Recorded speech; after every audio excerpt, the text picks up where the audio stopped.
थोवाले नुगु नुगु संकिपा release जुइगु दु उकी मध्ये छगु बाटो मुनिको फुल टु खसा मेगु आउ फनी ख खुरन्य प्यावगु बाटो मुनिको फुल उगु इले तस्क हाउसफुल जुगु संकिपा खसा आवया उकिया सिक्वेलिया रुपे बाटो मुनिको फुल टु न देखुगु ख थो संकिपा निर्देशक सुवर्ण थापा खसा उके यश कुमार ओ बाबु बोगटी न मेन रोल दु दिलीप रायमाझी रिचा शर्मा रिमा विश्वकर्मा आशिषमा नकर्मी अर्पण थापा टिका पहाडी न मेन रोल दुगु बाटो मुनिको फुल टु न बालगए हाउसफुल जुइगु संकिपा रुपे कया तगु दु जिमीलाई जिमी संस्कार तर वहे संस्कार गन जिमीको मसिकाए मधु कि वहे संस्कार कुकी जिम त गप्ले हे थाउने मबिल जिमीको इज्जत चाहिँ इज्जत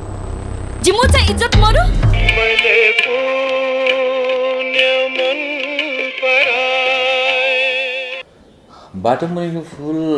समग्रमा भन्नु पर्दाखेरि प्रत्येक नेपालीको लागि बनेको चलचित्र हो। म त यो देशको सिर्जना भन्न रुचाउँछु, यश कुमारको मात्र सिर्जना होइन। यश कुमारले जस्ट कल्पना मात्रै गरेको होइन, तर बनेको नितान्त रूपमा प्रत्येक नेपालीको लागि हो, जसले चाहिँ सुन्दर देश र सुन्दर समाजको कल्पना गर्छ। सुमन थापाजी अब युवा हुनुहुन्छ होइन, नयाँ सोच र परिवर्तन सोच राखेर उहाँ मुभी मेकिङमा लाग्नु भएको छ होइन। हामीले त एकदम निकै आशा गरे भन्दा पनि अझ निकै बढी उहाँबाट हामीले चाहिँ धेरै काम सिक्ने मौकाहरू पायौँ र उहाँले एकदम मेहनत गर्नुभएको छ हाम्रो चलचित्रको बारेमा। उहाँ विदेशमा रहेर पनि, फ्रान्समा रहेर पनि नेपाली संस्कृतिप्रति, नेपाली कल्चरप्रति एकदम सिरियस भएको मैले पाएँ। अब बाटो मुनिको फुल हामी यहाँ एउटा युनाइटेड भएर काम गरेका हौँ होइन। यसमा एकजनाको मात्र इफोर्ट चाहिँ पके पनि छैन, यश कुमारले मात्रै सोचेर यश कुमारको मात्रै सोच छैन। यसमा धेरै त्यस्ता व्यक्तित्वहरूले चाहिँ यसलाई चाहिँ हामीले 6 वर्ष टाइम लगाएर चाहिँ यसलाई रिसर्चको बावजुद हामीले बाटो मुनिको फुल तयार पारेका हौँ होइन। एज अ डिरेक्टर उहाँले एउटा भूमिका निर्वाह गर्नुभएको छ भने चलचित्रमा धेरै त्यस्ता हातहरू चाहिन्छन्, धेरै त्यस्ता दिमागहरू चल्नुपर्छ होइन। धेरै त्यस्ता व्यक्तित्वहरू मिलेर हामीले समग्रमा एउटा सिर्जनालाई तयार पारेका छौँ, जसमा विशेष भूमिका चाहिँ हाम्रो सुवर्णजीले गर्नुभएको छ होइन। त्यो भएको कारणले म त यसमा आबद्ध भएका सबै जसले चाहिँ आफ्नो आफ्नो तर्फबाट मेहनत गर्नु, उहाँहरू सबैजनाबाट उत्तिकै खुसी छु, प्रभावित छु। म अधिकांशले बेदर्ता गरेका रहेनछन्, कम्प्रोमाइजमा नै अगाडि बढिरहेका छन्। बच्चा पढिरहेको छ बुवाको नाम, घरबाट दिएको नामबाट, तर बुवाको लिखित रूपमा बुवाको नामबाट जुन हुनुपर्ने त्यो भएको छैन। र अनि कति पनि उमेर नपुगे एकअर्कालाई मन पराएर बिहे गरेकाहरू छन्, कतिपयको चाहिँ लोग्नेकै बाउले नागरिकता बनाइदिएको छैन भनेपछि त्यहाँ अर्को समस्या हुन्छ। त्यो प्रोसेसमा लाग्नुहोस्, त्यो प्रोसेस हुँदाखेरि भोलि समस्या आउँदैन। किनकि बाटो मुनिको फुल भनेकै देशको कुनै पनि समस्याको विषयमा चाहिँ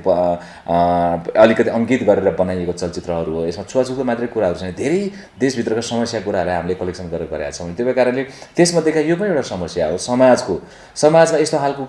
कुसंस्कारहरू, यस्तो खालको कुरीतिहरू, यो नकारात्मक पर्ने चिजहरूलाई हामीले चाँडै फ्याँक्नुपर्छ। अनि हामी सबैजना मिलेर चाहिँ एकजुट भएर पहिलो कुरा हामी नेपाली हौँ भन्ने मात्रै मनमा राखेर हामी अगाडि बढ्नुपर्छ, अनि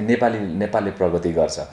यसमा भाग लिन गएको सजिलो छ। बाटो मुनिको फुल हेर्न जाने, बाटो मुनिको फुल हेरिसकेपछि त्यसको अर्धकरी टिकट हुन्छ। अर्धकरी टिकट र तपाईँले विवाह दर्ता गर्नु भएको छैन भने तुरुन्तै विवाह दर्ता गर्नुहोस्, 1 घन्टामा हुन्छ, टाइम लाग्दैन। बेदर्ता गरेको फोटोकपी, दर्ताको फोटोकपी हाम्रो बाटो मुनिको फुल 2.np@gmail.com, एकचोटि फेरि बाटो मुनिको फुल 2.np@gmail.com। फेसबुकको आइडी पनि यही हो। र साइबर र नेटको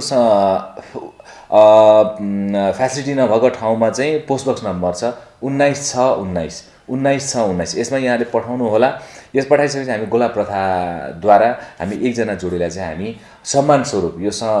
समाजमा भइरहेको कुसंस्कारको विरुद्धमा यहाँले जुन कदम चाल्नु भएको छ त्यो कदमलाई सम्मान गर्दै यहाँहरूको यात्रामा सहजता होस् भन्नको लागि हामी स्कुटर प्रदान गर्दैछौँ। कृपया यो प्रोसेसमा लाग्नु होला भन्न चाहन्छु। अन्तर्जातीय भनेपछि दलित मात्रै पर्दैन। अन्तर्जातीय भनेको त जसले चाहिँ आफ्नो जुन मागी विवाह चल्दैन, एकअर्कालाई मन पराए, जस्तो राई गुरुङ हुन सक्छन्, के अरे तामाङ शेर्पा हुन सक्छन्, तपाईँको छ नि अब यो आर्यन जातिमै धेरै छन्, सुबे के अरे बाहुन क्षेत्रीहरू हुन सक्छन्, अनेक थरी अन्तर्जातीय भन्न साथै तपाईँको जब एन्ट्री नै भइसकेपछि त्यो सबैले भाग लिनु फेरि उमेरको पनि पाबन्दी छैन यसमा हर कोहीले भाग लिनु छ यसमा चाहिँ हामीले एउटा उमेरलाई भएर कसैलाई खुसी बनाउन दिन खोजेको होइन एउटा जुन एउटा सिस्टम छ जुन तरिकाको कुसंस्कार छ त्यसप्रति उहाँहरूले चाल्नुभएको कदमलाई चाहिँ उहाँहरूले पनि अलिकति यसलाई सहजता तरिकाले लिइदिनु भयो र सहयोगी भावनाले राखिदिनु भयो भने भोलि आउने जेनेरेसनलाई सजिलो हुन्छ र हाम्रो समाजमा भएको कुसंस्कारलाई चाहिँ यसले अलिकति इरेज गर्ने कुरामा प्लस गर्छ भन्ने मात्रै हाम्रो सोच हो बाटो मुनिको फुलमा पनि खोइ अहिले केही कदम तिमीसँग हिँड्ने मन छ दर्शकले रुचाइरहनु भएको छ हामी त ढुङ्गाको मान्छे दर्शकले रुचाइरहनु भएको छ होइन ए माया तिम्रो मै छुनी यसलाई रुचाइरहनु भएको छ त्यही भएर कारणले अब त्यतिखेर चाहिँ के थियो भने बाटो मुनिको पुवान हुँदाखेरि 6 वर्ष अगाडि हो जुन तरिकाको सङ्गीत आएको थियो त्यो फिल्मी चलचित्र क्षेत्रमा त्यो टाइपको जस्तो तिमीलाई कुनै पल भन्ने गीतहरू त्यो टाइपको गीतहरू मुभीमा समावेश भएका थिएनन् मैले ट्राई गरेँ जुन चाहिँले धेरै दर्शकको मन जित्न सफल भयो होइन अब अहिले केही कदम भन्ने छ यो केही मलाई पनि धेरैभन्दा धेरै श्रोता दर्शकले रुचाएको मैले पाएको छु सङ्गीतमा हामीले धेरै मेहनत गरेका छौँ अवश्य पनि मैले के हाम्रो बाटो मुनिको फुल चलचित्र एउटा मात्रै वर्गको होइन मैले बार भनिरहेको छु मैले यसमा हाम्रो नेवार समुदायको पनि भित्रको समस्यालाई मैले निकालेको छु आशिष मान कर्मीले यसको नेतृत्व गर्नुभएको छ होइन यहाँनिर देख्दाखेरि जहिले पनि अरू जस्तो 60 लाख दलित वर्गहरूले आन्दोलन गरेको देखिन्छ आवाज उठाएको देखिन्छ अधिकार मागिरहेको देखिन्न तर मेरो ससुराली पनि नेवार समुदायबाटै पर्छन् होइन नेवार समुदायले चाहिँ एउटा सानो जात भनेर चाहिँ तोकिएको रहेछ मेरो ससुरालीलाई पनि होइन त्यही कारणले मैले जति बुझ्दै गएँ नेवार समुदायमा पनि धेरै त्यस्ता चाहिँ वर्गहरू पीडित अवस्थामा चाहिँ हुनुहुन्छ यो नेवार समुदायमा पनि कास्टको एउटा डिस्क्रिमिनेसन मैले पाएँ होइन जुन हुँदैन थियो त्यही कारण यसमा पनि हामीले त्यो विषयलाई हामीले उठाएका छौँ त्यही कारणले म यही भन्न चाहन्छु यो हामी सबैको चलचित्र हो यो एकजना एउटा वर्गको चलचित्र होइन अघि मैले भने यो समग्रमा सारा नेपालीले हेर्नुपर्ने महसुस गर्नुपर्ने चलचित्र नेपालको ऐना छ यसमा र ऐना हेरिसकेपछि वास्तवमा हामीले जुन गल्ती गरिरहेका रहेछौँ यो त ठुलो अपराध रहेछ भन्ने कुरो फिल हुन्छ जसले यो मानसिकता राख्नुहुन्छ त्यही कारणले यहाँहरू सबैजनाको साथको आवश्यक छ चलचित्र मनोरञ्जनको सँगै सन्देशमूलक हुनुपर्छ भन्ने मेरो मान्यता हो त्यही भएर कारणले म थोरै सिर्जना गर्छु उत्कृष्ट होस् भन्ने चाहन्छु